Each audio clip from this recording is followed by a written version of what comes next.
Okay, my name is Roma, and this is the intro part. This is part of the introduction for the Hyperfixation podcast. This episode does contain a lot of content that might be upsetting for some listeners, so consider this the content warning. The genre of this topic is a horror podcast, an audio drama, if you will.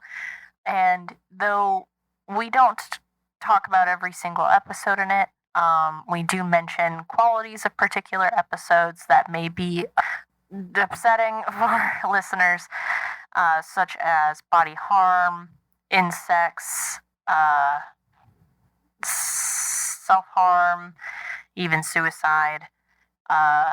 They are all brief mentions, and we don't delve into them very deeply, but that's the sort of vibe the Magnus Archives has. So if any of these things upset you, or anything that could be adjacent, including things like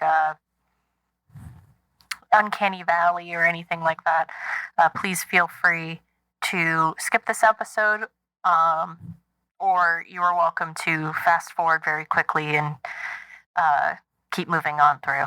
Thank you so much, and I hope you enjoyed the episode.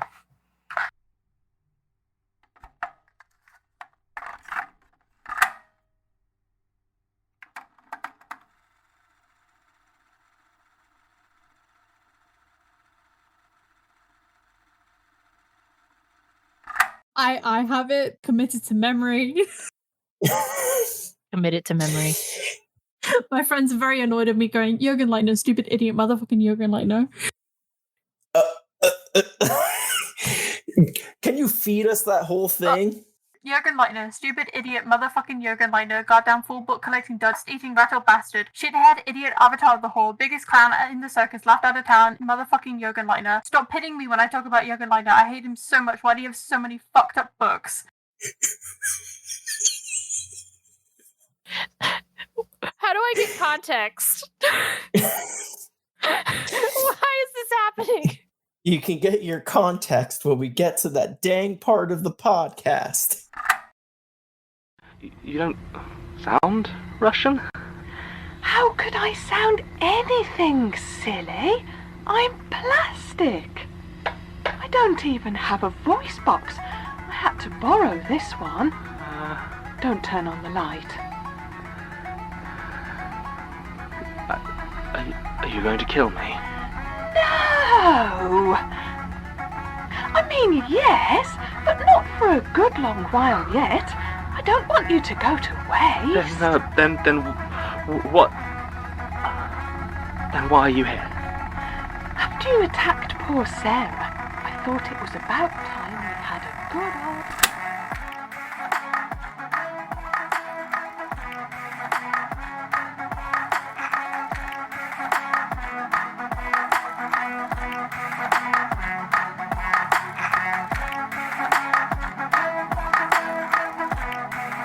Hello, everyone, and welcome to the Hyperfixation podcast. I am your co-host tonight, Louis Robles. I use the he, they pronouns. We are a podcast where people come on our show, our friends, and they let us know what they're hyperfixating at for 30 to 45 minutes at a time, and they just get to info dump on us. We're very neurodivergent, super all over the place sort of show. But today, with me today is my co-host, Roma. Hello, it's me. I use the they and them pronouns, and I just get to sit in the back seat and listen for once. I'm very excited. Yeah, I pulled into the driver's spot today. Roma let me finally take over an episode. So here it is, me actually driving the car, and I'll try not to drive us into a damn ditch. Season 3, we upgraded from a canoe to a car. It's like it's like a minivan, like the Chevy Odyssey. I don't know what the hell the minivan's called. I have one that was a town and country. Oh yeah. It's a town and country. So essentially, we're in this van right now. We're on a road trip. I don't know, all of our phones are dead and we need someone to tell us about stuff. So our guest host today is Allie. Hello. Hi. Welcome to the show. Hi, I'm Demon or Ali. I use they, he pronouns, and I am in deep with my hyperfixation. Hell yeah. I love to hear it. It has me by the throat. Oh man. I get this so much. Your hyperfixation for us today is the Magnus archives, right? Mhm. Mhm. And I already knew about it from just my own personal listen through, but I loved it so much I needed someone to hyperfixate at me. So I grabbed Roma by the scruff of the neck and I said, "Get in here." I was tossed into the back of this minivan, but hey, it's cool. It's a kidnapping, but you're okay with it, you know? You know, I do need to pause and I need to clarify that I have I've known Lewis for over 10 years now. And when I was 16, I was the only one in the friend group at the car. And we have, in fact, driven by Lewis, and I had a bunch of other friends in the car, and we were like, "Hey, get in." And they were like, "No." And then we said, "No, you're getting in." And we tossed it to the back of the car. So it sounds awful in retrospect, but it was great in the moment. I forgot about that. You goose. I remember my fear now, though. I remember being like, "No, I'm good," and then just getting grabbed by my backpack I'm so and sorry. ripped into the car. And it's like, "You're getting in, fucker. We're going for tacos or something." I don't know. I don't even I mean, know if either. it's for tacos, Yeah. I mean, I get it. To be honest, I think we went to like a gas station and got like Probably. lottery tickets or something. Actually, that's Oh. probably what we did. Slightly wait. less impressive. I don't know. We were 16. I think it was pretty impressive that they sold us fucking lottery tickets. That's true. Oh my god. Well, enough about me. Allie, Mhm. before I just cut you loose and just let you go buck wild with however order you want to take on your hyperfix, I want to ask you a few questions and see, how you got into this in the first place. Okay. Well, I guess my first question is, how'd you get into it in the first place? Great question. So I was in college at the time, and I'd already started listening to Welcome to Night Vale. Great Oh, podcast. good. I think I heard about it on Tumblr, and one of my friends suggested that I'd really like something called the Magnus Archives, and I hate new things, can't stand new things, and so I was like, maybe not. Let's put a damper on that one. And they went, no, it's okay. There's gay couples in it, and then went, okay, well then I'm sold. I have to listen. If there's gay couples, what else am I meant to do? And so I went home that night. I downloaded the entire series, which was, I think at the time, like 150 episodes. They were still updating season 5. And I listened to it as I walked my dogs, went on my commute to college. And I was there when season 5 finished, and I may have cried. Aww. I did too. It's completely understandable. It is. When you learn the ending, it is very understandable. I'm having a moment. What's your I'm moment? sorry. I didn't mean to interrupt you, Lewis, but I do need to describe this in feeling. So we're in the aforementioned minivan, and you two are in the front seat of the vehicle, and I'm just in the back seat with a hand on each of your seats, just looking back and forth between you talking about something that I don't understand, and I'm very excited. It's like my kids when I'm talking to my wife. Oh my True. So you got into the Magnus archives back in the day. It's good old 2019. Back in the day. A few years ago. How did I want to phrase this question? I had it and I lost it. Oh, so you've listened to the entire series up to this point. Before we started recording, you said you listened to it 3 times? I'm on my 3rd time. You're on the 3rd one. I'm what episode am I on? I'm on episode 50. Ayo. Heck yeah. Which considering the fact that each episode's around 20-ish minutes, and I started re-listening to it again a week ago. I don't want to say impressive. I want to say a little bit sad. Column A, column B, lines get a little bit blurred. It's all right. Yeah. I'm the same exact way, so I can't judge. So rude. Oh my goodness. Lewis, do you have any questions? Because I'm blanking. No, because I think that covers most of the beginning times. Yeah, we've established that Demon got into this in 2019. Lewis, you have listened through it once. I have listened to it once. My background is I was also listening to Night Vale, and I finished it. At least I was caught up. Did at you the time. finish Night Vale? Yes. Oh my god, I never finished Night Vale. It's just constant fuckery on top of each other, and I love it. Yeah, no, it's great. I love it. But like, I think I got to episode 200 and I give up. Tap out. I even bought the book, but that seems to have gone missing. I think one of my friends stole it, or I lent it out, and it just never came back. It disappeared. That's fair. Do you remember the episode of Night Vale where it was the episode about you and it was like from your perspective? Yes.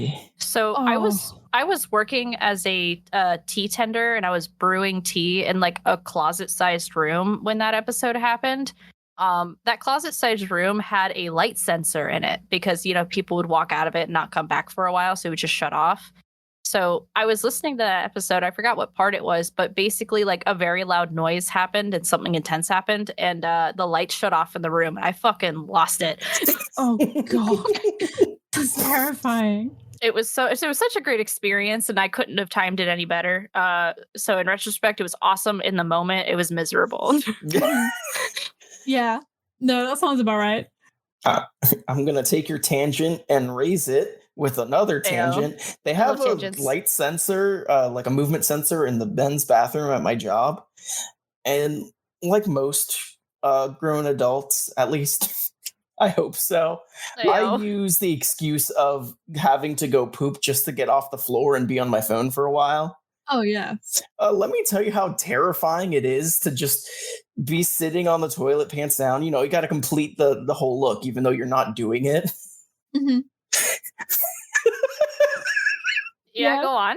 And then just the lights just turn off and it's pitch black. My phone is has the light sensitivity thing on, so the brightness immediately dims down to almost nothing. And this has happened a few times, but the worst time probably was the first when I was in there and that happened. I turn on the flashlight on my phone and I'm just muttering to myself like a grumpy old dude.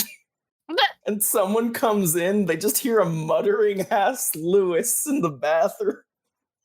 Oh my god. It's what is it? Olin Rogers. It's a Monday skit all over again. Freaking again. All right. Let's get a little bit on track. That's my 13-year-old reference. If anyone gets it, let me know. I get it.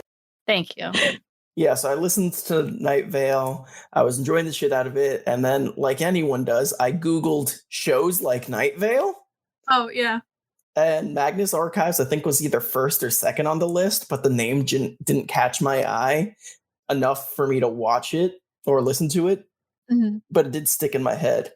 And then TikTok said, hey, let me just keep over and over again showing you a bit from the Magnus Archives until I said, all right, you win. And then I fell in deep. Was it the Nicola Orzanoff part? Yeah, it's the Nicola. Yeah. It's a good bit. I like it. It's the creepy. voice acting is phenomenal. Like every part of the show, but that specifically, it's the way it's portrayed. I'll let you get to that when you get to that, but it successfully raised the hairs on the back of my neck where I'm like, I gotta listen to this now. Yeah. Oh yeah. Okay. Roma, do you have any experience with Magnus Archives? Oh shoot, I get to. Okay, so also spoken about before we started recording. We kind of just touched base with each other about our experience levels, and unlike these two, my only experience with the Magnus Archives is through fandom, like artwork and stories on Tumblr, and that's been like that for years. So through my college years, Tumblr has shown me a great deal about the Magnus Archives, and I just went, I love that gay couple. I don't know what their deal is, and I hope the one with the long hair is okay. He is not. So I just really enjoyed them, and anytime anyone's brought up the Magnus archives, I'm just like, oh yes, I love those two. They just look so damn happy together, and the dude has a bunch of green eyes around him. It's just so great. But then just kind of stopped there. I haven't been a podcast listener kind of person until probably the end of my college years into now. So I think now is probably when I'm going to begin my Magnus Archives journey officially. But we'll see. We'll see how this episode goes. Maybe I'll learn everything I need to know. Whom's can say? Doubtful. I mean, there's a lot to get into. Yeah. So I feel like we're getting close to the transition part where we can start the timer, but I would like to make a request as somebody who doesn't know a lick of anything that's happening. Okay. And I'm sure you already have that intention, but can we do like a very quick overview and a little bit of structure for me or other people like me, and then y'all can run off with your excitement? Yeah. Hell yeah. Lewis, do you have a timer? Yes. Cool beans. The timer that I'm not going to acknowledge at all, I'm going to switch tabs and then not look at it again. Yes. Yeah, it's right here. The best kind of timer. It's really just the car radio clock to keep this bit going. I have to rename this voice chat that we're recording in. It's called The Canoe, but I think I need to call it The Town and Country. Oh, no. Demon, take the floor and just kind of give me an overview structure of like the gist of how the show is. You know, like I can definitely do that. Hell yeah. And then we'll just run from there. So this is a horror podcast depicting the main character's work through as he works for a place called the Magnus Institute. He gets the job as the archivalist, head archivist after the previous archivist died on the job. Ayo. Not AO. Not AO. Not A-okay. No. And throughout the seasons, stuff happens to him and his friends regarding the stuff that they study within the Institute. So the artifact storage is places where they hold artifacts relating to statements given through the archive. And then they have library dedicated to paranormal events. So basically anyone who's doing any sort of university course or college course regarding paranormal activity, they can come into the Magnus Institute and request files through either statements or books, and they can request to look at artifacts to better understand their study. Unfortunately, what they specialize in is fear, and there are 14 fears. I had a list of them. 1 minute. There's 14 fears that they tend to focus on, coined by a famous architect called Robert Smirk. And it's the buried, the corruption, the dark, the desolation, the end, the eye, the flesh, the hunt, the lonely, the slaughter, the spiral, the stranger, the vast, the web, and the extinction. The problem is, once you start categorizing stuff, it's hard to figure out what category they belong in, because there's certain situations where it could be one or the other, or there's certain situations where it could be a multitude of fear happening all at once, and you can't quite make a distinction.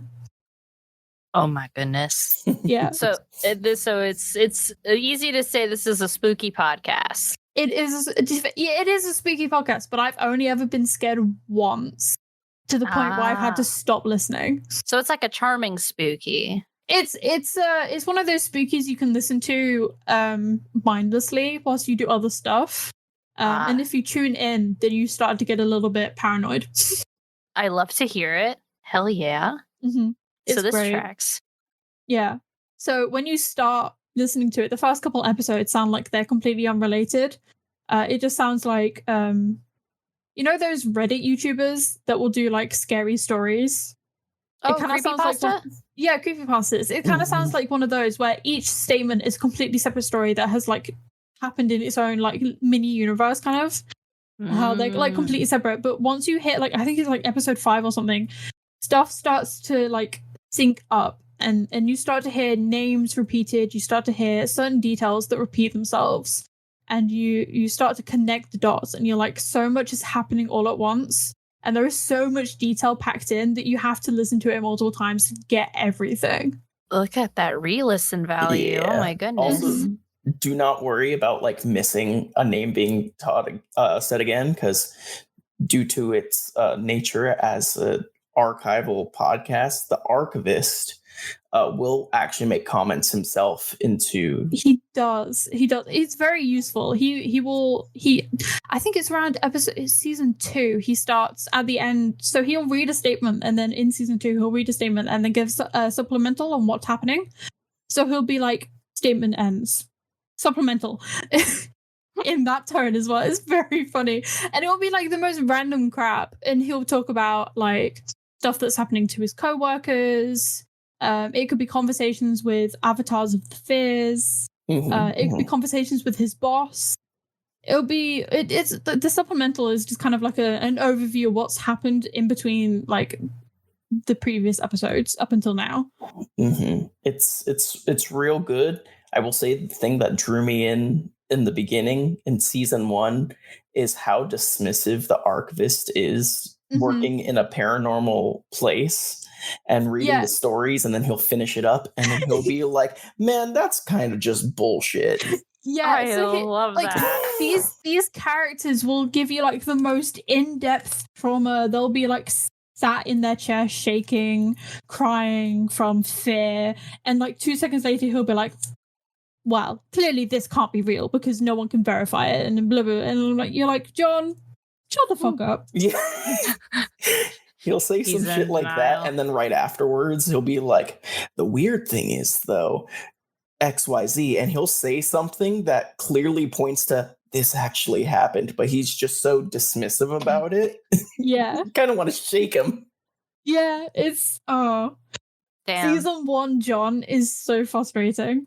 He's so colorblind to his own red flags. God damn. Oh, absolutely. But like he admits why he does it in season 2, like the end of season 1, season 2. Yeah. He admits that the reason that he's so dismissive of everyone's statements is because if he thinks that if he starts to believe them, if he admits that they're correct and real, then it becomes so much more real, and it is something to be scared of. And he doesn't want to submit to that fear. That's super valid. It is. Like, you can understand why he does it, but it's still like so frustrating. Oh my goodness. This is getting me into my Supernatural times with that. I don't know if any of y'all watched Supernatural. And Lewis, you definitely didn't watch Supernatural. I watched Supernatural. You did? I tried to rewatch it, but I started watching it with my wife, and then I was on second shift at the time, and then I came back home, and she was many episodes ahead of where we were, so I gave up. Aww. Well, the reason why I bring up Supernatural is there's an episode where they're at like a college campus or something, and there's an abandoned house for some theology students or whatever, or religious studies students painted sigils all over this room. And in one of the sigils, if you had enough people believe in something, it made it real. And so it was making fake monsters real. And I thought that was a really cool episode. But now it makes me like worried of like the same kind of thing that Jonathan Sims is experiencing of, well, if I start to believe it's real, then it is real. And then I can't handle that. So it's not real. Yeah, to be fair, I made a post on Tumblr that said, there was literally just like, one thing I've learned from the Magnus archives is don't go into abandoned buildings. Yeah. Yeah. You think they would learn that lesson? Yeah, to be fair, that's mostly when like all the spooky stuff happens. The second they go into an abandoned building, everything becomes like 10 times more scary, and you're like, maybe John should stay away from that abandoned warehouse. Let him stay outside. Yeah, let him just, you know what, he can go home, have an ice cream, just chill. Let him play Minecraft, man. On a game. Oh my god, that does remind me of this. One of my favorite memes is Elias saying to Peter, I don't care that you want to play No, Peter, I don't care that you want to play Minecraft on my laptop. It doesn't matter how lonely it makes you feel. Oh It's so good. no! Roma, you won't get that joke. You'd have to listen Nope. to the podcast. Ah! So I forgot to mention that each fear has avatars linked to those. So those are people that were so overcome by this fear that they eventually became part of the fear and then feed on other people's fear of their fear. And they see, I'm saying fear a lot.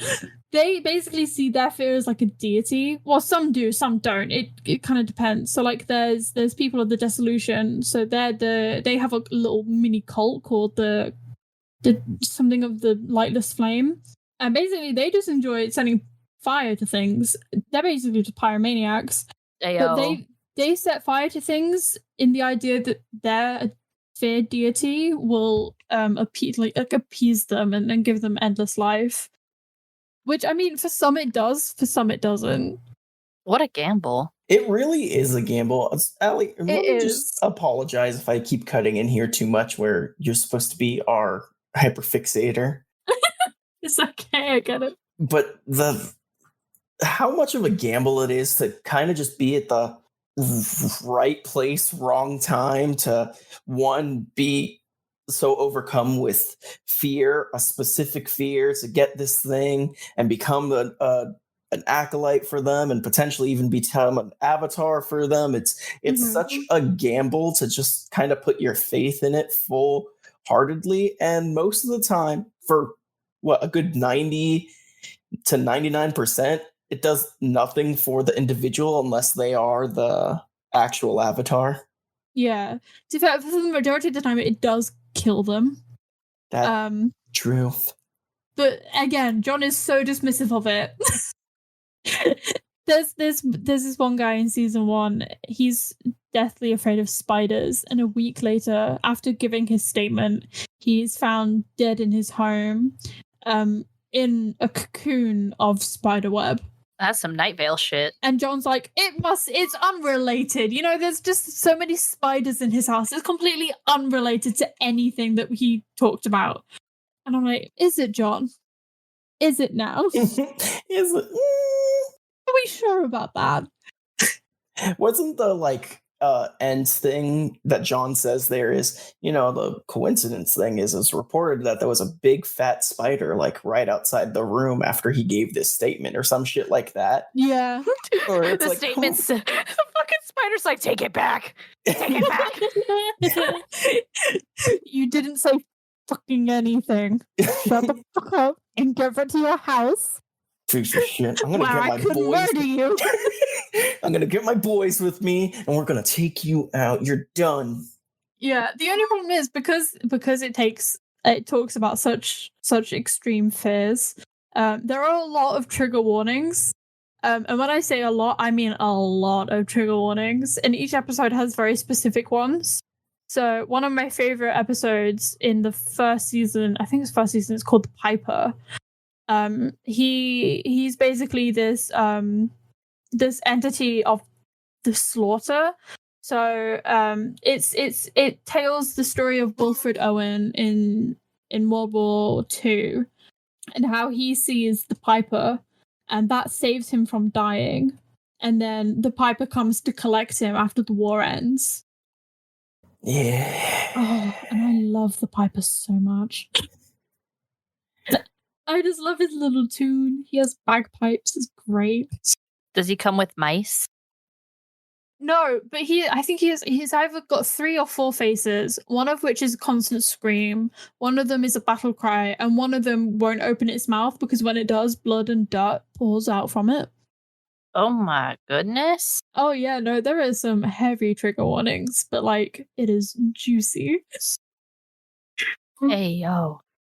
I'm fascinated by everything that you've told me so far, because now puzzle pieces are starting to come together. Yeah. I don't know. Have you watched Blue Lock by chance? I have not.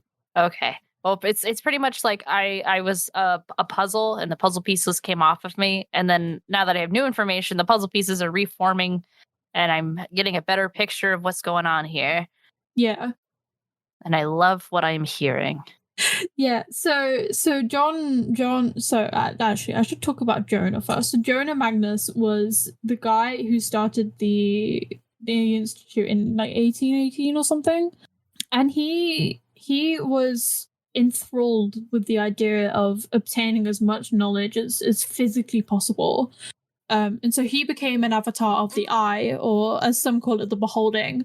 And it's the eye is basically the fear of being watched, or like of someone knowing stuff about you, or like knowing your like deepest secrets. So I feel like we all kind of fear the eye in some way. And so he does his best to try and hold on to being the head of the archives, the head of the institute. And so over time, it's weird. He does this ritual where he becomes the new head of the institute by hiring someone else and becoming them. And so Elias Bouchard isn't actually Elias anymore. He's not there anymore. He's basically dead. But Jonah is he's like, what's the word? He's basically like controlling his body. He like possessed him. Yeah, in a way. He's doing a Ratatouille. Yeah, a little bit. And so he hired John as the head of the archives because he's been I don't want to say touched. Touch isn't the right word. He's had the influence of the web, which is the fear of being controlled. When he was younger, he read a book from Jürgen Leitner's library. Fucking idiot. Called shit. A Ghost, A Guest for Mr. Spider, in which this spider gets guests around his house. He eats the guests, and he always continues to say that he's still hungry. So he hires John as the head of the archives so that he can get him to be influenced by more and more of the fears. And so each season like picks a fear and runs with it. So the first season's the corruption, the second season is the stranger, what's the third season? The lonely? Maybe? I can't remember what the third season is. I don't remember the third season very well. And then the fourth season is the lonely. And then the because fifth that's when season, it gets Martin, right? Yeah. The fifth season is the extinction, which is a new fear that's come around rather recently. I'd say around the 50s. That's when the Cold War was starting to escalate and people were fearing more and more about nuclear explosion. So the extinction is basically the fear of everything just ending, a world-ending apocalypse. That shit fucked me up when they introduced a brand new fear, and I was like, "Oh my god!" Oh my god, it was wild. But yeah. So each fear has their own little avatar, and John involuntarily becomes the avatar of the eye. Mainly because everyone's keeping him in the dark, and no one will tell him actually what's happening.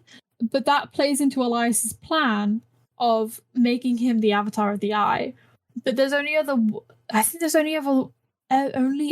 one other person who is unwillingly an avatar, and that's Agnes. Oh, I love Agnes. Agnes is just, I love her so much. So she was born an avatar for the Dissolution. And they basically raised her as basically like a mini deity. As like a reincarnation of the idea of the dissolution of the lightless flame, and the idea that she will one day bring the lightless flame closer to Earth, closer to their realm, so that they can take over. That doesn't happen because Gertrude, the old head archivist, she ties herself to Agnes in a soul bonding way, but they've never actually met, which is kind of funky. And then this one guy pulls down a tree in Agnes's old house's backyard and takes an apple out of a box. And then that signals to Agnes that she needs to off herself. Ayo. Yeah. Oh, it gets dark. But they touch on the topic. They're like, what was Agnes like? And my favorite quote of the series about Agnes is, "I never understood the phrase like a deer in the headlights until I looked at her for the first time." Oh, it was so good. That so episode good. alone really hurt me. Yeah.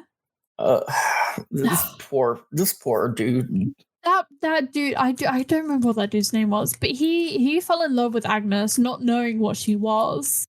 And on the day where she, when the tree got pulled down, she put her hands to his face and kissed him. But because she's an avatar of the lightless flame, she's like burning hot. So in the process, she burned his entire face and left him disfigured. And it's so sad because this like dude who worked in a coffee shop just wanted to get to know her. But she wants to I think the way that they put it is a calm, quiet death.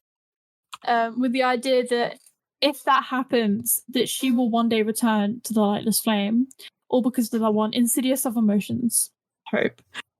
And I love Agnes so much. I love the idea of her, but I don't think I'd like her as a person. To be fair, she never really wanted. Like, she didn't have a choice. And then when this guy showed interest, it was like the first time she was treated as a person and not as a deity. Yeah. Yeah. No, I think she reveled in that a little bit too much. Yeah. Because, when you're getting treated like a deity your entire life, you don't know how to connect with people. And it's just really sad. So, like, Agnes and John are the only two people that really didn't choose. It was just kind of like forced upon them by other people. Martin didn't choose the lonely. He did though. But he didn't choose it. It chose him, and then after like maybe a couple of episodes of fighting it, I feel like he just jumped, like he hugged it like a sweet embrace of like, you know what, I am sad and lonely. Yeah, a lot happened to him. So John went into a 6-month coma, and then his mum died. So like a lot happened to him in such a short, like 6-month span. That it kind of like just Peter Lucas taking over the Institute couldn't have happened at like a worse time. He made him into the lonely. He did. It was really sad. So Martin, at some point, he gave in and just kind of resigned himself to being lonely. And this was the pivoting point of them getting into a relationship. John decided to go into the lonely and use his powers as an eye avatar to find where he is and convince him to come back to the world and to resign himself to not being lonely. And it's so sweet. It is so sweet. It's amazing, and it's ever more amazing considering that he at that point became the avatar, so therefore the embodiment of loneliness. So John convinced Martin to essentially turn away his instincts. Yeah, it's kind of like how you have the feeling to like be like when you feel like you're hungry and you need to eat. It's like denying that instinct, and it's that in alone is such a strong thing to do, and it's so sweet that John and Martin managed to do that together. I had points I wanted to talk about, and I completely skipped past all of them. That's valid. We have that effect on people. So the one thing I wanted to talk about is like not thems. So the stranger. Oh, I forgot about Jane Prentice. Which comes first? Oh, Jane Prentice. Let's talk about her first. So Jane Prentice is a bit of a bitch. She's a bit strange. So she finds she's quite lonely herself. I don't remember why she's lonely, but she is. But she finds a supposed wasp's nest in her attic and decides to touch it. Because, why not? Simply because they promised her love. And so she becomes literally a flesh hive for worms. These parasitic worms, 1 inch in length, and they're silver, and they are disgusting. So she's an avatar. Yeah, she's an avatar of the corruption.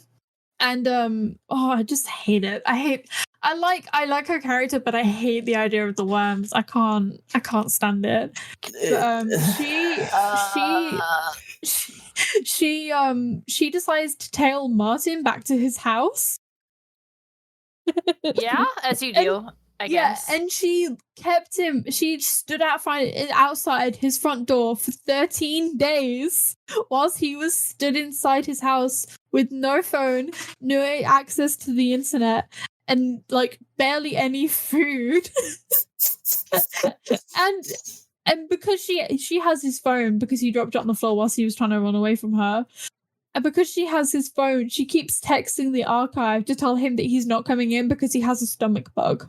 I forgot about that. That's so toxic. It's so bad, but it's so funny. The idea that she says he has a stomach bug because she's an avatar with bugs.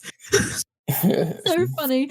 But in the process of all that, so anyway, Martin escapes from that, goes to the archives, where he lives in the archives for 4 months whilst she gathers an army of worms in that this fake delivery company called Beacon and Hope. They're avatars of the no, they're not avatars. They're not human. They're thingies of the what would you call them? I don't know. But they're part of the Stranger, so they have really fake Cockney sounding accents. But if you were to describe them, you describe them as normal looking because you can't quite grasp what they are. But they deliver something. They deliver this table, and it's like this table with fractals and really mesmerizing patterns. And so when Prentice attacks the Institute, Martin and John get locked in this temperature and humidity controlled room in which John asks Martin if he died there and is a ghost. Don't know why he did that. A little sus. A little sus. Tim. Oh, I completely forgot about Tim. Little Tim? There's an archival assistant called Tim. He's bisexual and very sexual. He's very flirty. He's very flirty and flamboyant, and we love him. He dies. I love Tim. Yeah, Tim's great. He anyway, Tim gets trapped in the tunnels, which is where the worms came from, and Sasha, another archive assistant, she's really sweet. I love her. She's the one that originally met Michael. I've not even talked about Michael. Mike. So many Michaels. Anyway, so she gets trapped in the artifact storage where the table is, and the table is connected. Well, the table restrains not them, and so she gets locked in there with the table. The table releases not them. Well, not releases, but the table brings along the not them, and then the not them take over Sasha to create not Sasha. So Sasha is now dead, but no one knows that she's dead because the not them replaces people's memories, but it can't replace analog. So like you can't replace tape recordings, and it can't replace Polaroid photos. And so in the scuffle of Jane Prentice attacking the archives, not Sasha hides all the tapes with Sasha, like original Sasha's voices on them. Anyway, someone who had previously given a statement to the archive commented on the fact that she can't find the original Sasha, just the new Sasha. She comments that it's weird to hire two Sashas. And they're like, but we haven't hired two Sashas. There's only one. She's like, oh, well, that one's different. She's different. Michael. There's actually, there's technically 4 people called Michael. So there's Michael Shelley, the original archival assistant of Gertrude Robertson. There's Michael, the one with the doors. There's Michael Crew, the avatar of the Vast. And then Michaelia Salata. He's technically a Michael because Michaelia is basically just a foreign version of Michael. But the Michael I'm talking archive. about, yeah. It might as well be. Out of like the 50 characters, there are 4 named Michael. I mean, why not? And the main character is named after the voice actor for him. Oh, no, John is one of the creators of the show. Hence why it's named after him. I completely forgot about that. Yeah, they co-created him and Alex.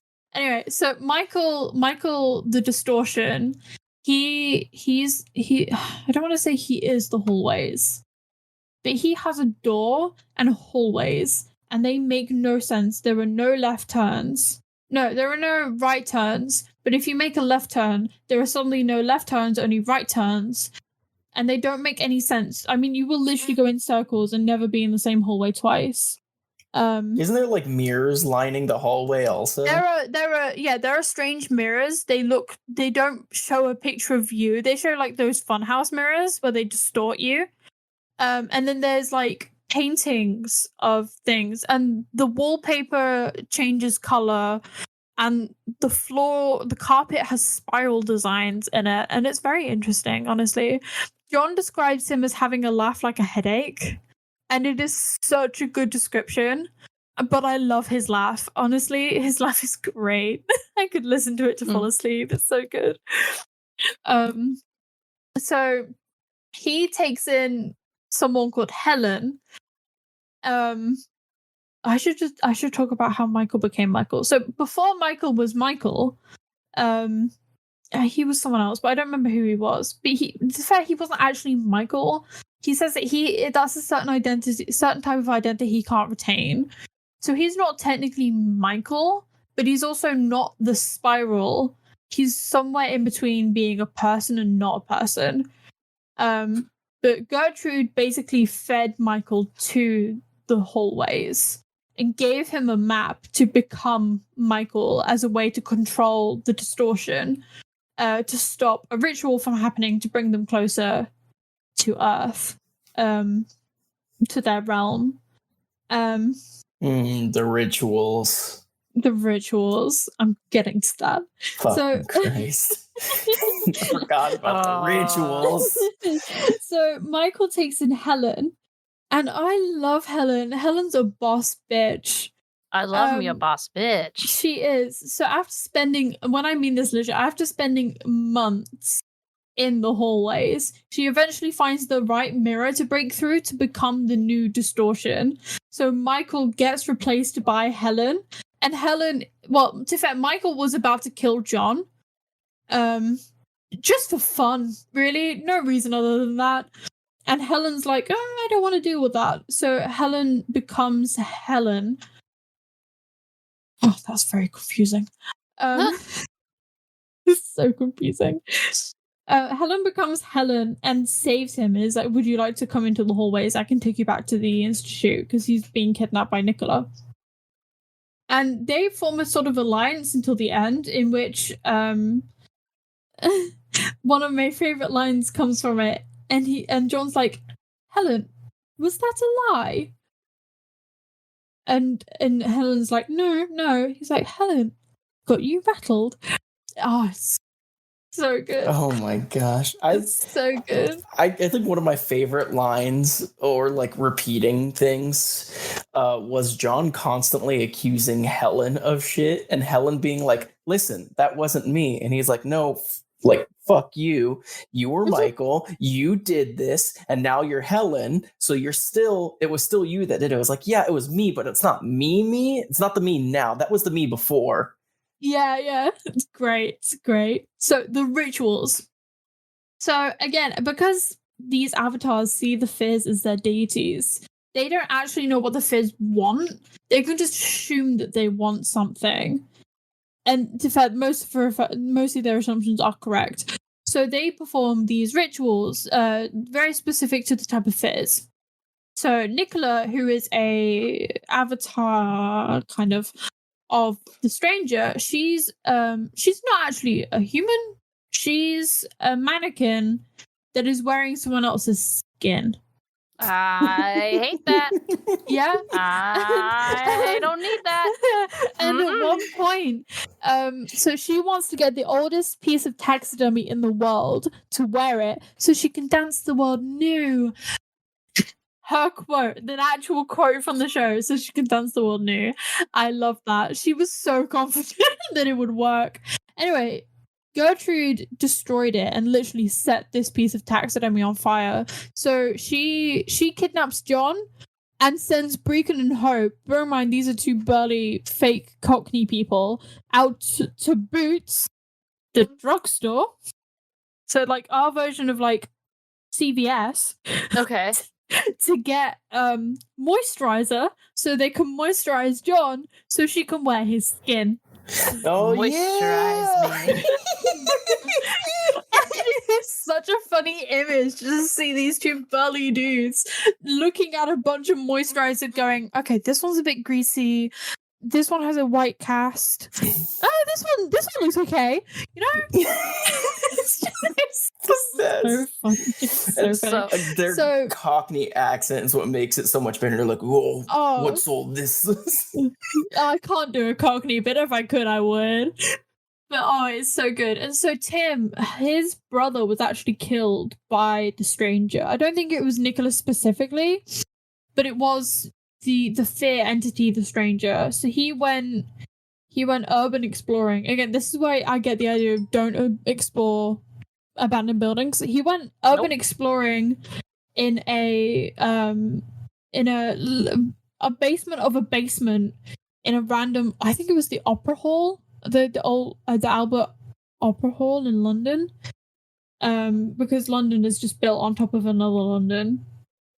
What? And so, yeah, did you not know that London is built on top of the ruins of another London? That's kind of badass, actually.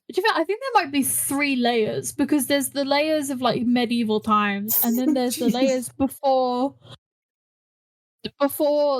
the World War II when all the German bombings happened, and then there's obviously the layer that we see nowadays. That actually makes more sense, because there's I've learned history, but I never put 2 and 2 together. That maybe you do need to rebuild after that, huh? Yeah.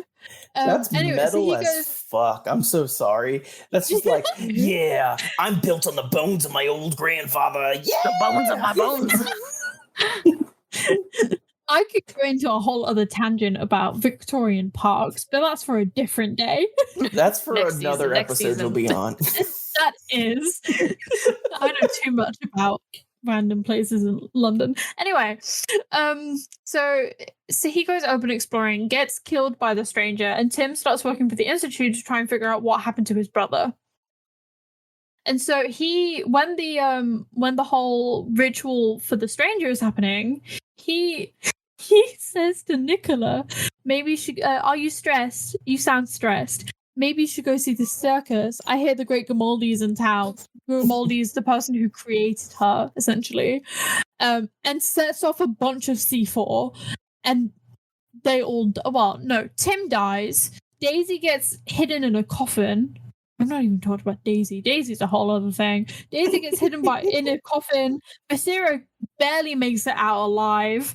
John's in a 6-month coma, and everyone in the strangers realm, except for I think it was Brecon. Yeah, no, except for Brecon, everyone except Brecon died, which I find funny because later on they talk to Brecon, and Brecon says, "Well, Hope died," and then I think it was John said, "Well, that's a bit ironic, isn't it?" They're really insensitive because as a monster, whatever he is, it's like his other half. It is his other half, and it's so funny. He has no reason to say it, but he does. I laughed real hard at that because it's like, yeah, John dunked on his ass. Fuck that dude. Yeah. And so whilst John is in his 6-month coma, the Flesh attack the Institute, and this guy called Jared gets stuck in Helen's hallways.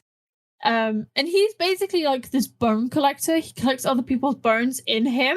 So he's like this 7 foot tall, very strange looking man. And he's just like He's mostly bone.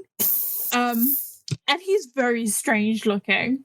He gets stuck in there. And so Daisy becomes an archival assistant, but not willingly. But she's an avatar. She becomes an avatar of the hunt, which is the fear of being hunted or being prey. Because she's basically a monster hunter for the police. And her other police friend Basira, they help John with trying to figure out who killed Gertrude. Because she did not die willingly. She's not the type of person to die willingly. She was not. Turns out she was actually shot at her desk 3 times and then hidden in tunnels. Very strange. Excuse me. So what was I up to? I've completely forgotten. It's confusing. The Flash. Right, Jared and Basira and Daisy. Oh yeah, Daisy gets stuck in a coffin, which is part of the buried, and John has to go in to get her to help Basira because Basira is depressed that her girlfriend is in a coffin. Yeah. And is potentially dead. So John goes to Jared, who is, the bone grifter, and asks him to take a bone out to keep it, to have an anchor in the real world so he can go into the coffin and save Daisy. And so Jared is like, fine, but I have a request. I will give you one of your bones if you give me one of yours. And John's like, I can accept that. However, if you take one of my bones, you have to give me a statement. And so Jared gives him a statement, which is just hilarious, very funny. And then takes 2 of his bones, one a rib for him and then a rib for John. And then John leaves the rib on his desk and goes into the coffin to save Daisy. And they're in there for John is in there for 3 days, and Martin, who is slowly but surely being indoctrinated into the lonely, gets really, really concerned for him and starts leaving cassette players, playing statements all around John's office to try and anchor him to the real world. They eventually escape. Basira's happy that her girlfriend's back. Daisy's upset because she's trying to resist hunting people, which is a valid thing to do. Ayo. And then, so Peter has taken over the Institute because Elias got arrested for killing Gertrude and Jürgen Leib. Didn't even talk about the murder of Jürgen Leitner. Well deserved.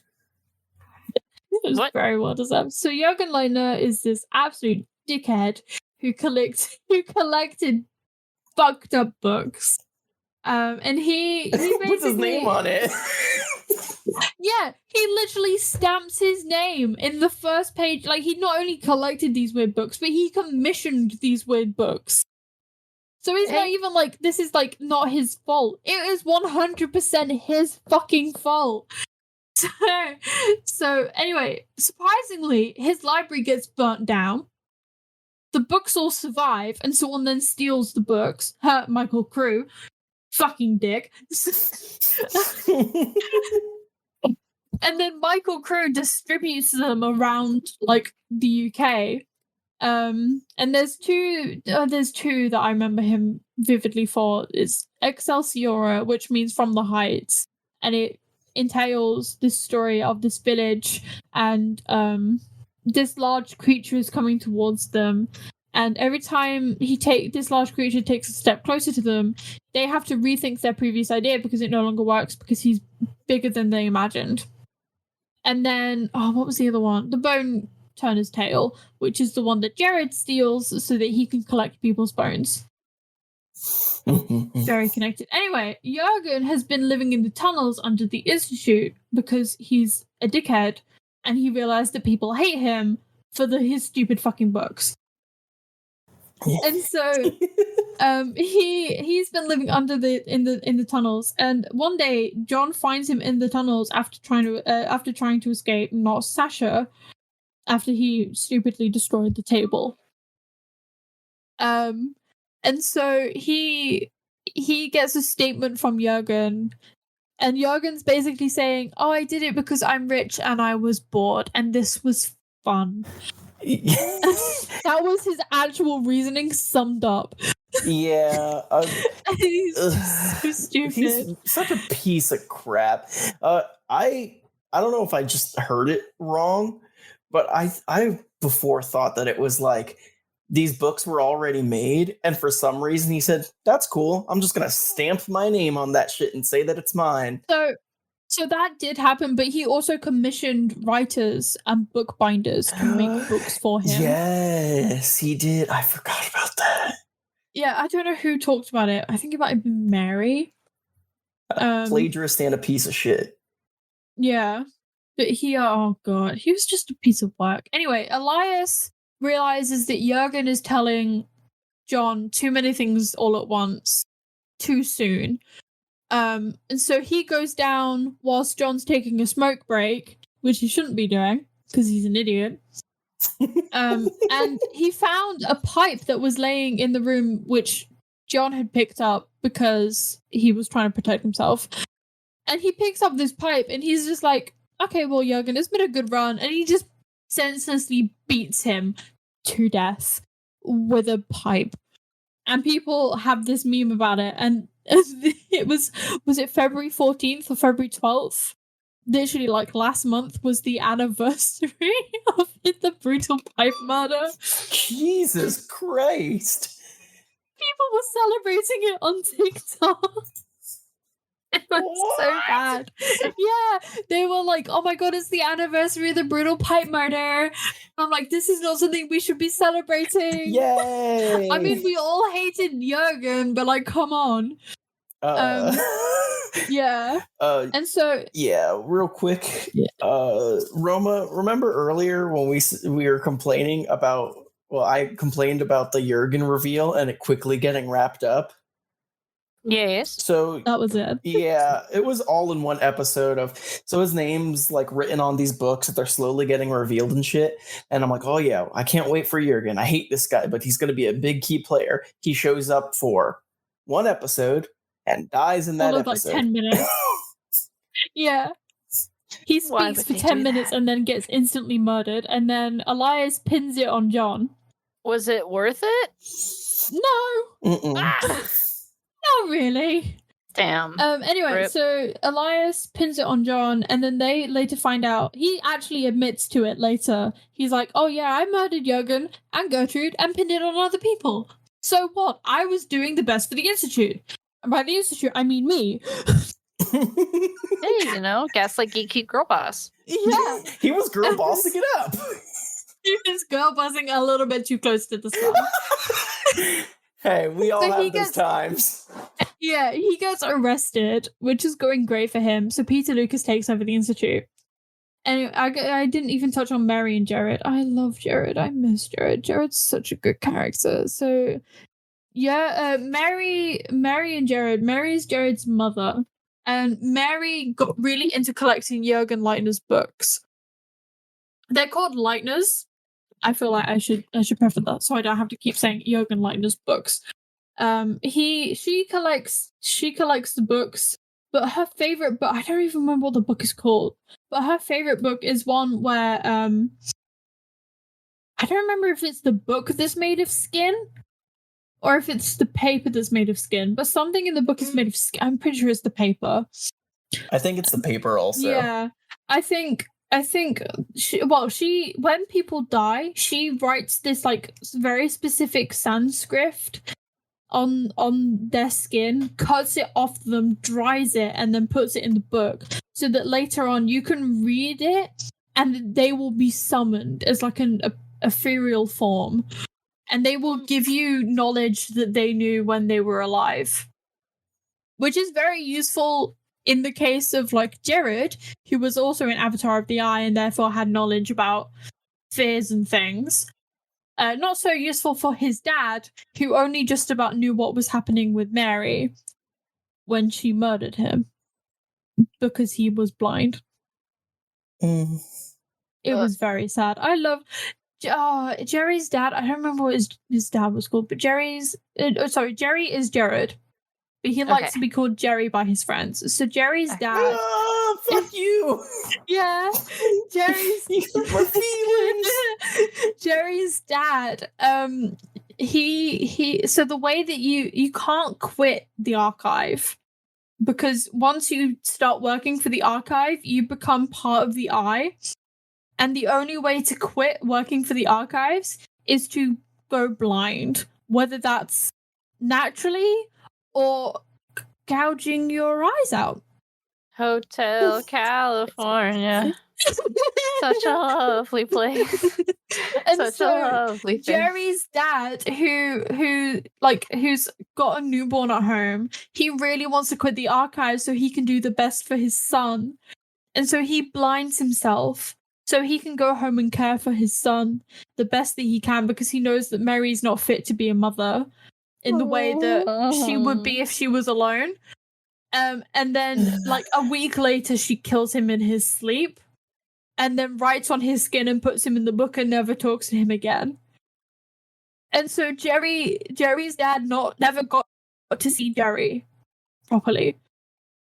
And that's so sad to me, because he did all of that only to be murdered by his wife.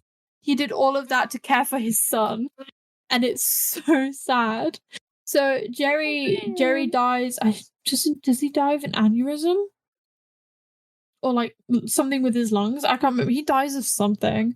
And Gertrude very quickly writes the thing on his skin, cuts it out, and puts it in the book. And Jerry is basically being used as like an encyclopedia for fear. And He sure is. He is. So John asks him very politely to like put him to rest. So he rips Jerry's page out the book. Oh no, one more thing. Before he does that, he says, "Oh, thanks, Jared." And then Jared goes, "It's Jerry." Sorry, what? My mum calls me Jared, but I wanted my friends to call me Jerry. Aww. See, like, I think his only friend ever was Gertrude, and Gertrude was only using him for like certain things, and it's so sad to think that his only friend was someone he never got to know in his life, and that's so sad. It's also the thing that his dad called him. His dad couldn't call him Jared. His dad called him Jerry, which makes it even sadder when he dies. It's sad. And so he burns his page to finally put Jerry at rest. So Martin slowly gets indoctrinated into the Lonely by Peter Lucas, who's taken over the archive. And Peter keeps drilling into the fact that there's a new fear rising called the Extinction, and the Extinction is coming, and it's coming soon. And so whilst indoctrinating him into the Lonely, he's also trying to train him to to prevent the Extinction from happening. And one of the things that he has to do is go down to the Panopticon, which is part of the underground prison under the archives, and kill Jonah. Because if you kill Jonah, the Jonah in Elias no longer exists, and therefore he can no longer cause the Extinction. However, Martin, who's been pushed around his entire life, has only ever been told what to do, has never stood up for themselves, suddenly decides, no, I'm not doing it. I don't want to do it. You can't make me do it. And so that's a good line in, I think it's season 4, is Martin asking Peter, where are his eyes? And Elias appears in the background and just goes, exactly where they've always been, Martin, watching over my institute. And you're like, ooh. Dun dun dun. This motherfucker escaped from jail so he can watch his own murder. And monologue. And monologue, yeah. And Martin basically just goes, no, fuck you, and like subsides himself to the Lonely, and he just goes into the Lonely realm to just be lonely for the rest of the time because John's not there. And so John goes down to the Monopticon and is like, where's Martin? Tell me where he is now. And so he, using the power of the eye, follows him into the lonely, tries to bring him back, and it doesn't work. So he pretends to fall into the idea of him being lonely because Martin, his lover, his soon-to-be lover, no longer wants him around. And then in doing that, Peter is like egging him on into being lonely. And in doing so, he's actually like subsiding himself to his own death. Because once John figures out where he is, he does this funny little thing where he murders him. A little tee-hee, a little gotcha. Got him. And he's like, I know what you are, and he goes and murders him. I don't know if he murders him then or like in the extinction. I can't actually remember. But I think it's in the extinction. It might be, but he gets murdered at some point.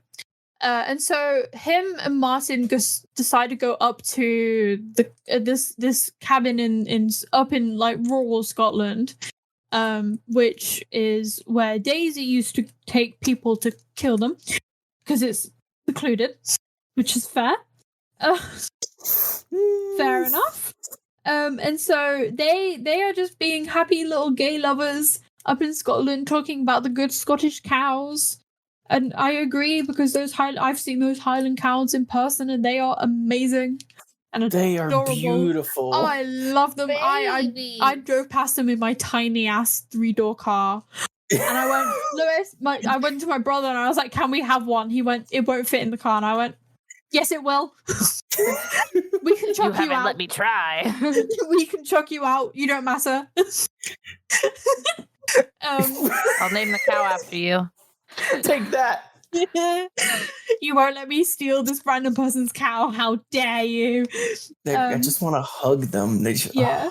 And so Basira, the people in the archive keep sending him statements to feed him, because if he doesn't do a statement, he'll die. Because he's basically like starving himself of fear.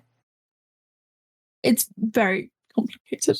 I don't even know because how it isn't works. he like, because he's the avatar for the eye, and since he became an avatar, he no longer needs normal sustenance, but he needs the sustenance of the fear of like taking information, essentially. Yeah.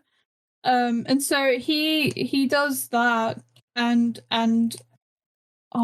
Elias sends him a fake statement.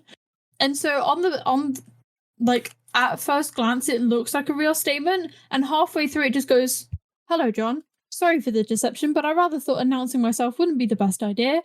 And then he basically thought, because John has started reading the statement, he can't stop himself. So he basically... Oh, yeah. I'm so sorry. I didn't mean to interrupt. It's okay.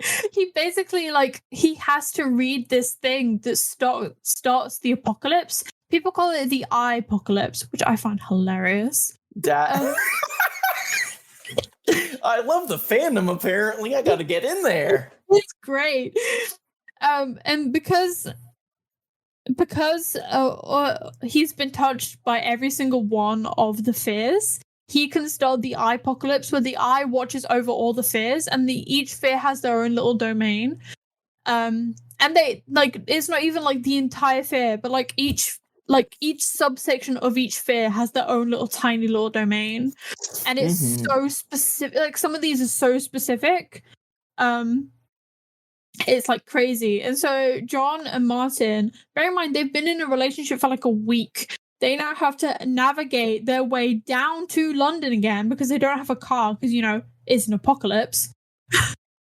And they have to go through all of these domains, and in each domain, John has to stop halfway through and not read a statement, but take one of the statements from the people around him and say it out loud into a tape recorder to feed himself. And it is so fucked. So it is beyond fucked up of just these people already in their own personal hells, and then being like, hey, tell me about your personal hell. Yeah. Oh, it's terrifying. So there's this one where it's they're on a cliff and they're down a ladder. and they have to jump off the ladder, but they know that they won't die at the end. It will just hurt a lot.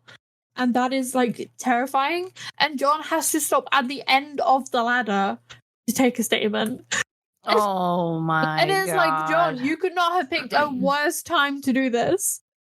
And so they travel through the domains. They eventually find Martin's domain, because each person who was special to the Eye has their own little domain, which includes Martin, because Martin is John's boyfriend, which is very cute. I love their Aw. little relationship. Give him your own little Their domain. little week of solitude and then hell. And so they find his little domain, and it's basically people who were ignored in like academics and their work environment. And so people who put in all the work, who did all this dedication to their work or to their academics, and they got none of the recognition. And they've been like disconnected from everything they've done. And Martin gets sucked into this.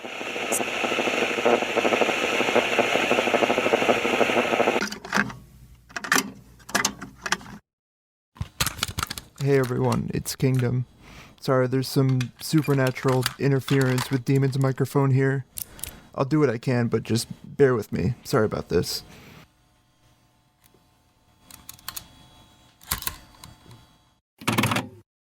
And he basically sees a version of himself that if his subconscious talking to himself. In this time, whilst Martin's doing that, John's killing Helen because Helen tried to kill him in a hotel. Very confusing. There's so much happening. There is. Hence why I'm listening to it 3 times. Oh goodness. And they eventually reach London, and they go into the Panopticon where Elias is, and basically Elias is like overwhelmed with all this fear and knowledge, to the point where he is no longer there presently.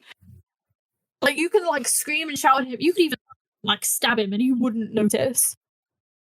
And so they go back, regroup, they think about what they need to do. Oh, I forgot. Annabelle Kane, she's an avatar of the web. The web is the idea of being controlled. She's controlling people. She shows that in this one house. Ooh, you're getting a little robot-y. Oh, am I sorry? Recently.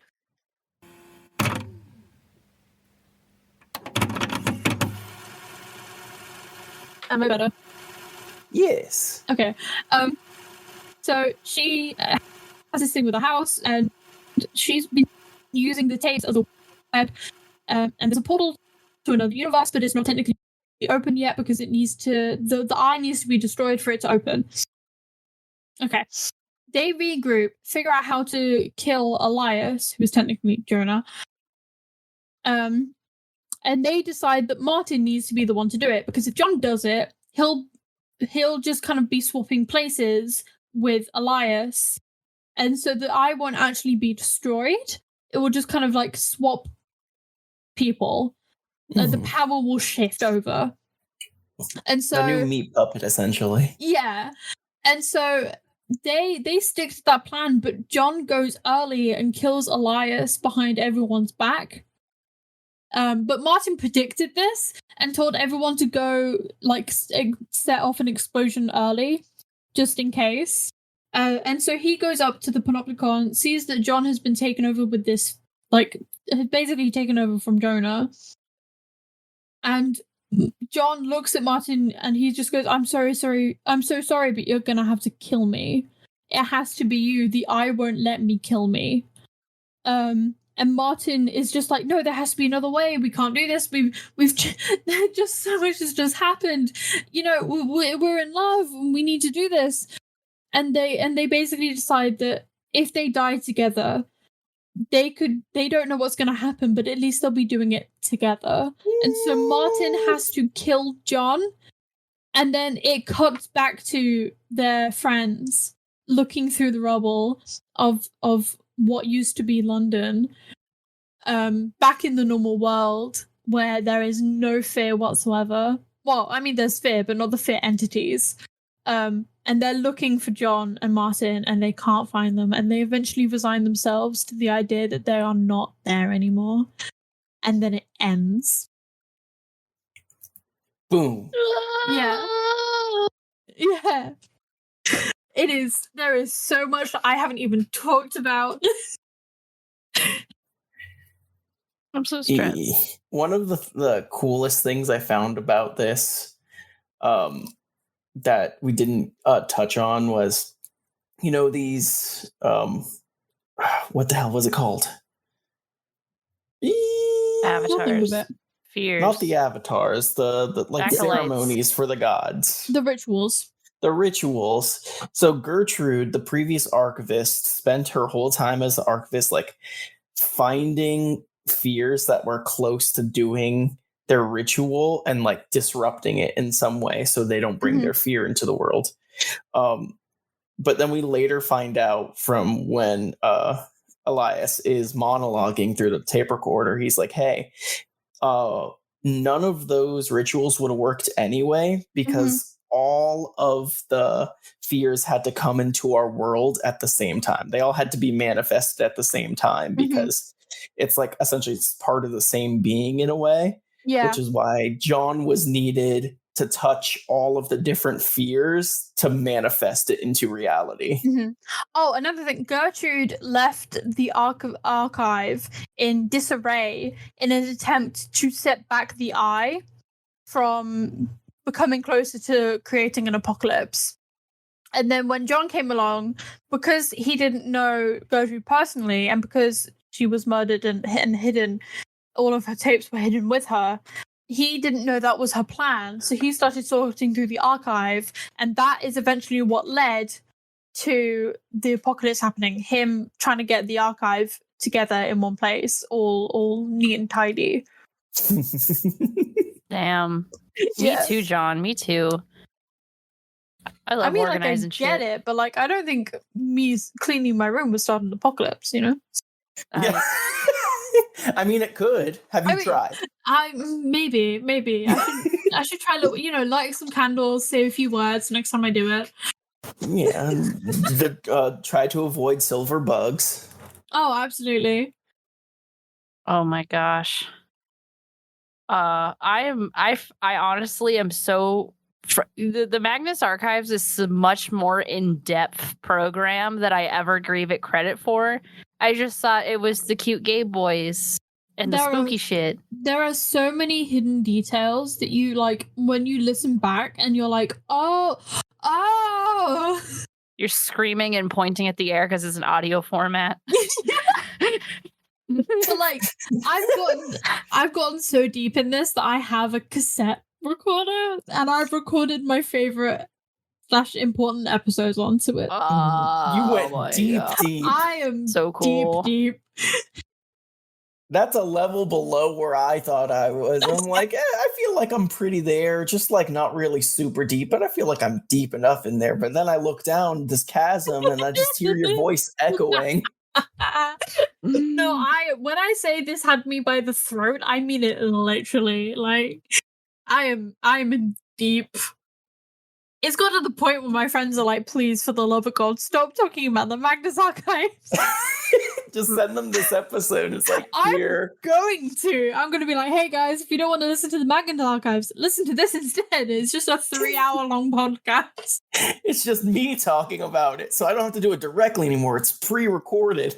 I've got it packaged up nice and neat for you. I'm going to send this to everyone I know and be like, you know what? You want to know what's going on with my life? Here you go. Yeah, this has been everything since 2019. Enjoy. It's all Magnus Archive. Yeah. To fair, if it wasn't for the pandemic, I probably wouldn't have got back into it after 2019. Oh, true. You know what? Yeah. I feel that. I respect that. Oh my goodness. It's the whole TikTok culture of it. Why didn't TikTok give this to me? TikTok gave me a lot of things, but it did not give me the Magnus Archives. I mean, Tumblr tried. Tumblr definitely tried, and it was kind of like the neighbor that wanted to become friends, and I was like, no, you stay a neighbor. Yeah. I like those gay boys. Just keep them right there so I can keep looking at them. But that's where you're gonna stay. My headcanons are happy where they are. Yeah. But they are no longer happy. I need to know more. I love my apocalypse boyfriends. I love my chaotic bisexual who died instantly, it sounds like. Yeah, there's also the apocalypse lesbians. Oh, hell yeah. That I didn't even mention. There's Melanie who she hole punched her eyes, so she would go blind to escape from the eye. How and then she did it with a lot of will. You know Pure what? spy at that point. She's stronger than I. Yeah, and then there's Georgie, her girlfriend, who is incapable of feeling fear. Well, you So don't she escaped all of this. Yeah, I can't. That's I can't forgot deal. to It's mention. wonderful. John is confirmed asexual, which is like we don't get many asexual rep, and so I'm Hell so yeah. happy. Hell As an yeah. asexual, it's my favorite. Wait, so John as in Jonathan Sims? Yeah, the Hell main yeah. character is asexual. I love it. Well, I love it. I feel that, especially as a One Piece enjoyer, and we got Luffy. He's just our autistic, asexual boy who wants to be king of the pirates. Like, I get it. I love this representation. Yeah, honestly, we need more asexual rap. But they mention it once in conversation, but no one ever treats it like it's something strange. Like it's like break room gossip. They're like, oh yeah, Georgie and John used to date, and according to Georgie, he just isn't interested. What do you mean not interested? He just isn't interested. Oh, okay, that's cool for him. And that's it. That's the end of the Hell conversation. And I love yeah. it. They don't ask prying questions. They don't ask weird questions, and that's it. I love it. It's like well, not for the fear, but it's like the best reality where people are just accepting of just other people's choices of what's going on. Again, not because of the fear. The fear makes this world the worst timeline, but from representation, it's the best timeline. Yeah. I have this like personal theory that the fear because of Annabelle's web and the portal going to different dimensions. I have a theory that the all of the fear came to our dimension, to our universe. Because why would we have heavily implied? Why do we have all these tapes? And why can we listen to it if it's not come to us? I thought the exact same thing. I'm so glad I'm not the only one. It ended, and they're like, all right, well, if we do this, we might end up getting pulled in with the fear also, and blah, blah, blah, blah, and all this shit. And I'm like, yeah. And it came here. Yeah, and that's why we can hit, because the trailer. I don't want to say trailer. What's the little announcement, the thing that they post to make you interested in something. Teaser? Mm-hmm. The teaser. The teaser for the new series is Martin picking up a tape recorder and going, "Oh, hello. Are you still listening?" And it's like, why would he ask that if it hasn't come to our universe? I hate that, but I love it. But I hate I'm so excited for the new series. I can't wait. This also has activated a memory. I don't want to call it a core memory, but a fear, if you will, for lack of better words. So I walked into this whole Magnus Archives thing. Again, it's my spooky little boyfriends, and I loved it. And then I find out that it's actually like a fun, casual, spooky show. And then to find out that it might be a little more than casual spooky. I guess depending on what your definition of spooky is. But I think one of you mentioned analog horror, and you activated the Mandela Archives fear of mine. To briefly go over it, my partner Tony is absolutely obsessed with the Mandela Archives. I think that's what it's called. And it scared the shit out of me, but I couldn't remember what it was called until just now. So at the point that you mentioned analog horror, I looked it up and scared the shit out of myself. And now I've tripled scared the shit out of myself because now I'm thinking about the fears in our dimension. So thanks. You are very welcome. But no, to be fair, there's only been one episode where I could not listen, and I don't remember what it's called, but it's about an abandoned kebab shop. I don't. Wait, no, I don't remember this too much. So the abandoned kebab shop is this one dude murdered his wife and put her into the kebab meat, and basically turned his customers into cannibals, which is very good for him. He gets arrested, done for quite a few crimes. The kebab shop gets gutted out and closed down and gets abandoned. One day, this one dude goes into the kebab shop after seeing some teenagers in there graffitiing something, and he is exploring this abandoned kebab shop, and he turns around. And bearing in mind, this place is pitch black, and I was listening to this like in the dark as I was like trying to recoup from a migraine, and he looks down into a cabinet, like an open cabinet that is literally pitch black, and all he sees is two eyes and a smiling, grinning mouth. I hate At that. that point, I paused it and threw my headphones off. Because again, it was pitch black in my room, and I have like blackout curtains, and all I could imagine in my mind was these fucking eyes staring back at me in the dark. I didn't sleep that night. No. I had my own fear. So I was doing like a courier job at the time, so I was just listening to podcasts while driving. Mm-hmm. And the morning that I listened to this specific series of episodes they're like, yeah, we used to have a really bad ant problem and shit. And they're like in the vans and blah, blah, blah. And I was like, oh God, that's terrifying. I don't know what I would do because I'm usually driving on the highway. I can just pull over and deal with ants.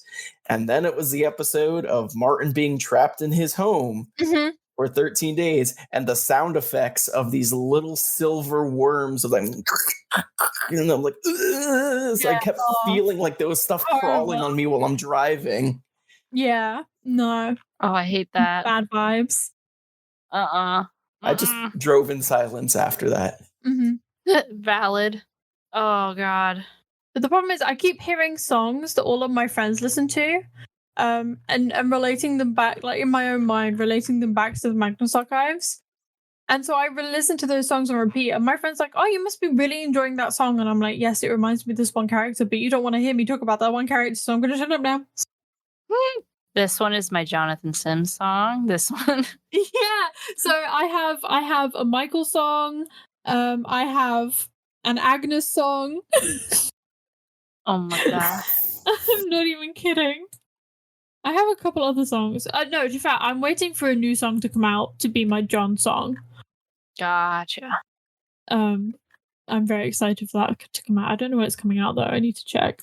Oh man, I am having the thing that I have at every end of these episodes where I just go, oh, I'm like, it's like I can't even find the right way to describe it, but I'm just like so soaked up in the serotonin from acquiring a new thing in my brain, but also now it's the staring into the pit, and I see the glint of Lewis's glasses hanging off of a ladder, and then and then there's little horns from a demon just a little ways below that.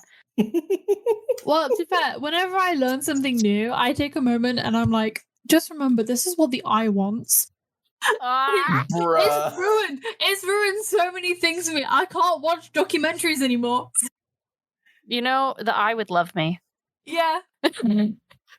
This podcast in a way is just like a servant of the eye. Yeah, I cannot tell you how many things I have like experienced since getting back into the Magnus archives, and all I can think about is, oh, this would be great for this entity, and this would be great for that entity, and I'm like, shut the fuck up, brain. I don't care that this aligns with the slaughter. Let me just enjoy this context by itself without introducing Magnus Archive again. Yeah. I'm like, please, for the love of God, let me enjoy Valorant. Let me enjoy Minecraft. I need to know which fear likes Minecraft. The Vast. The Lonely. The Lonely. The Vast and the Lonely are very co-aligned because the bigger the space, the lonelier you feel. That sounds like a beautiful toxic relationship. It is. Peter, I don't care how lonely it makes you feel. You cannot play Minecraft on my laptop. Wait, are Peter and Martin tight? Peter is like a father figure to Martin in a toxic way. I hate that. Because Martin's dad left Martin and his mum, and Martin then had to care for his mum after she experienced health issues. And Martin's mum became very toxic towards him because he is the spitting image of the man who left her. It's so bad. Honestly, I love Martin so much. He does not deserve half the shit he got. Poor baby. Poor little baby man. Aww. I think my favorite thing about the cast, the voice actors, is they are so willing to just say random shit that people have given them to say. It creates such great memes, such as Elias going, "Nya." I just have it saved somewhere. Randomly, Elias going, "Nya." Oh, what was the other one? Oh my god! So you're telling me this kitty man, this 200-year-old kitty man, that's the director? No. Who's that? John and Jonathan Martin. Sims and Alexander J. Newell. Alexander plays Martin. Jonathan Sims plays Jonathan Sims. He's very creative. Wait, so this fan art of this 200-year-old man with cat ears. That's Elias. Okay, that's what I was. Okay, the head so that's of the why. institute. Yeah. So the Nya led to this. Yeah. All right, that's what I needed to know.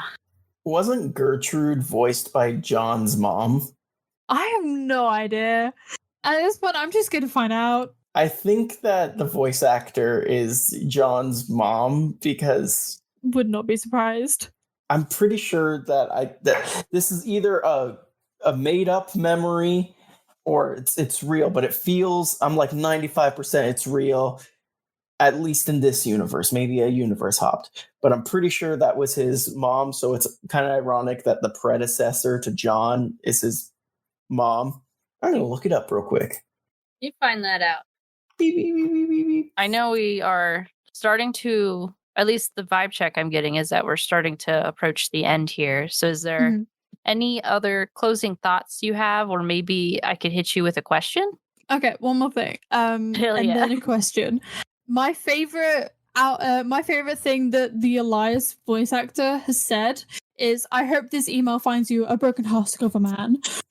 I work in a professional environment where I'd love to use that. You should. It's great. You should use it on your enemies specifically. I have. I got trivia real quick. Okay. Gertrude Robinson is Jonathan Sims' mom. Canon. And Jürgen Lettner is voiced by his dad. Oh my Canon. Oh my god. You know what? I'm not surprised. I shouldn't be surprised. And Georgie is voiced by his spouse. Oh, okay. That doesn't surprise me, actually. That does sound about right. It makes sense why they were in a past relationship.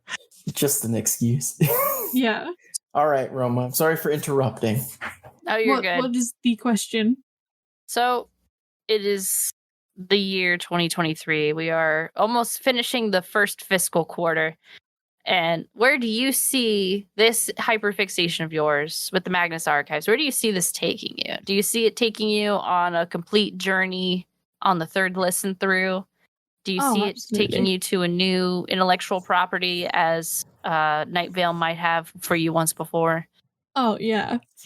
So I'm going to London Comic Con in June. One of the characters I will be cosplaying is John.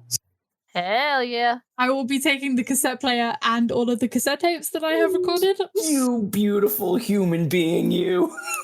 I'm very excited. I will be posting many photos. Please do. Every time you eat a meal, you have to play a cassette. Oh yeah, no, I have like all of my favorite memes loaded up on the one with the song intro. Simply because I can. The tape's 30-minute long. The tape is 30 minutes long. I need to pad it out with something. Ayo. And the meme sounded like the best idea. Oh, I need pictures of this. Please send us pictures when Oh, absolutely. this happens. Oh my god. I mean, it won't be like for another 2-3 months. So yeah, listeners, keep an eyeball out. Get in the Discord. Absolutely. Come see these. Lewis, do you have any closing thoughts? I know this is also a hyperfixation of yours.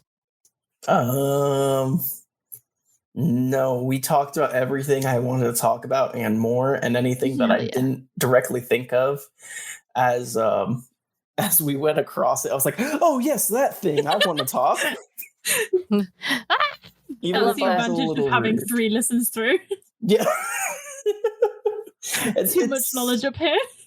I've got like a co-feeling one of that, like getting knowledge dumped into me. It's just like kind of euphoric of like, yeah, now I know more about a thing. But also the other feeling of like, yeah, I got to make my friend listen to a thing I was excited about. For a second there, I was like, you took my line. And then I was like, wait, you also took my other line. That's my season finales. I love this. I really like this dynamic. This, I will say, and regular listeners will pick up on this, and new listeners might not realize this, but this is the first time we've had a format like this, where we've had 2 people who knew and 1 who didn't, i.e. me. Usually it's just one person who's knowledgeable with another person who isn't. And so this is really fun. I really like this dynamic. So do I. It's really nice to finally have someone else to bounce things off of. Absolutely. Instead of my friends just being like, oh, do we have to hear that fucking Jürgen Leitner rant again? No.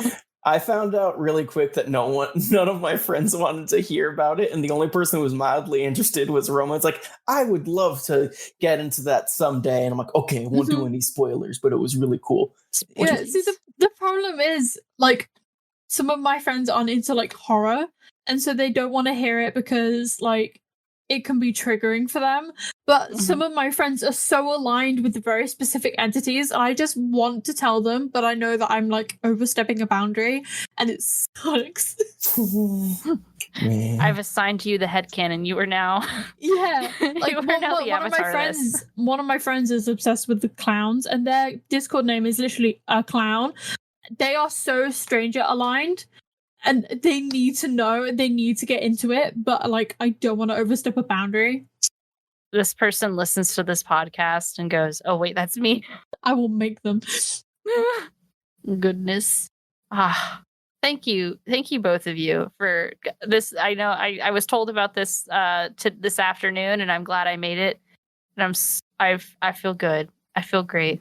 It is great. I feel amazing. I felt like an overeager partner. Like if someone expressed interest in you and you're like, oh, you're interested in me? And then I just immediately was like, how about we go see each other later? We do this, we do that. And that's what the emails felt like. Do it now. I'm like, oh, you're available today, I see. How about tonight? Taps pointer fingers together. Ooh, woo, please talk to me.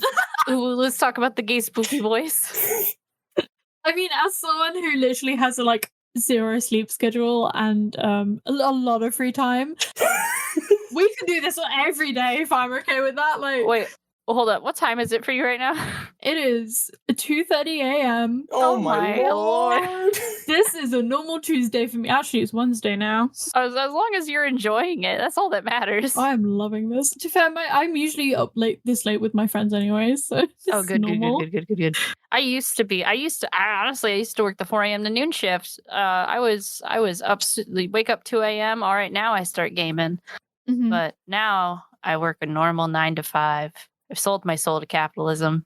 Oh, that's the worst. It is. Anywho, I think we're good. We don't have any other things. I feel good. Yeah. I'm so glad. Hell yeah. So, we shall get into the plugs. Demon, is there places that people can? Huh? I'm pulling up my Twitch. Oh hell yeah! I remember the actual name. Hell yeah! Where can people find you on the internet?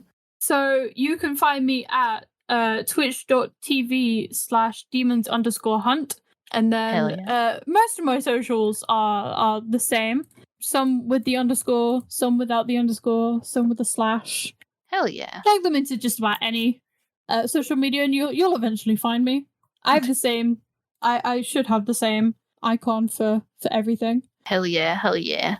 And of course, come on into the Discord and chat with us about the Magnus archives, and I'll promise I'll keep y'all updated on my progress. Lewis, where can people find you on the internet? If you want to find me, you can find me on Twitter at the Selborsiul, Selborsiul, where I have been pretty active and just most recently ranting about how TikTok showed me a fatphobic video and I got very angry. You're valid. Valid, yeah. That's 100% fair. And when I got your tweet notifications on, and when I saw that, I was like, who do I need to buy? Who do I need to fight? I'm trying to segue. Please hold. I'm turning on the segue. I'm getting on the segue. I'm now riding into the sunset with Paul Blart. Wow. The American dream? Yeah, I salute to the American dream, Paul Blart, and I say you can find me on the internet. I appreciate your butt at the twitter.com. That is IAPPRECI, the number 8, URBUTT. You can find me most anywhere that way. And I tweet nonstop. I don't shut up, and I am not sorry about it. That's how I live my life. Yes, Tumblr's the same, except it's spelled correctly. Anywho, that's all I got. And now I jump off the Segway and I crash it into the other version, the rest of the plugs that will be put in post later. Thank you to the Moonshot Network for making this podcast happen. You can find this show and many other amazing shows at twitter.com/moonshotpods. You can also catch the network streaming on twitch.tv/Moonshot Network. And the next on the list is plug the editor, which is me. So thanks, Kingdom, for editing it. No problem, dude. If you have a podcast you need an editor for, Attack on Kingdom, TACHYO and Kingdom. It's like this is my Better Call Saul moment. Did you know you have editors? Well, the Constitution says you do. And thank you to Offuscate for our intro and outro music. You can find them at Offuscate on Instagram, Twitter, and SoundCloud. So check out their stuff. Also, we have a TikTok. You probably already know that, but it's just the Hyperfix Pod at TikTok. I remembered that at the end. Be careful. Don't die. Do not follow Jürgen Leitner's footsteps. And Badoo.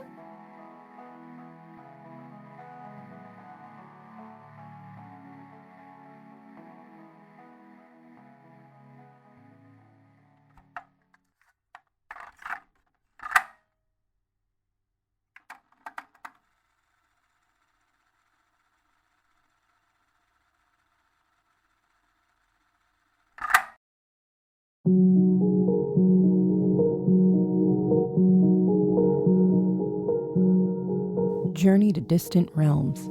Explore the furthest reaches of the universe. Survive deadly dangers.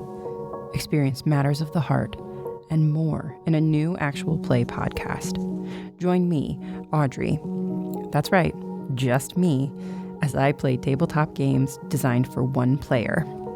From journaling games to tarot games to even games that take me outside, I'm bringing you along for the ride. Join me for every episode of Alone at the Table.